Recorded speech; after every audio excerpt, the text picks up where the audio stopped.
Good afternoon friends. আজি অলপ বেলেগ ভ্লগ বনালোঁ। এয়া আমাৰ গৌৰীপুৰৰ গণেশ মন্দিৰত আহিছোঁ। মোৰ এয়া ডাঙৰ মামী আহিছে, এয়া ভণ্টি আহিছে, সিহঁতক লৈ অলপ ফুৰিব আহিছোঁ। তো ভিডিঅ'টো আপোনালোকে চাই থাকক আৰু সকলোৱে কেনে আছে জনাব। মন্দিৰটো চাওক, চাৰিওফালে বহুত ধুনীয়া এটা পৰিৱেশ। ফুৰি আছোঁ আমি। ইয়াত আহিলে মনটো বিৰাট ভাল লাগে। এতিয়া দুপৰীয়া সময় কোনেও নাই আৰু গৰম বহুত, সেইকাৰণে মাস্কটো খুলি লৈছোঁ। মামীহঁতো আহি ভাল পাইছে, দেখুৱাই আছোঁ ভালকে, ফটো উঠিম। এতিয়া ফুৰি চুৰি আহি চাহ পানী খাই ৰেষ্ট লৈছিলোঁ। এতিয়া দুপৰীয়াৰ ভাত বনাম।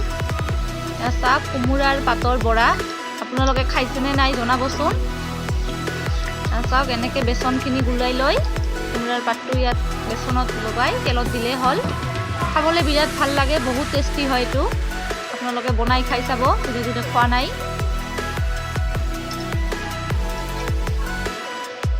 সেইকাৰণে আপোনালোকৰ লগত শ্বেয়াৰ কৰিলোঁ বৰাটো। মোৰ মা আগতে ভাত খাই ল'লে, নিৰামিষ খায়, সেইকাৰণে আগতে খাই ল'লে। এতিয়া মামীহঁতক খাবলৈ দিছোঁ।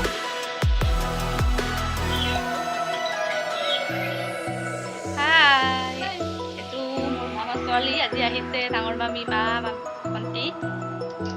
এইটোৱে আছিল আজিৰ ভিডিঅ'।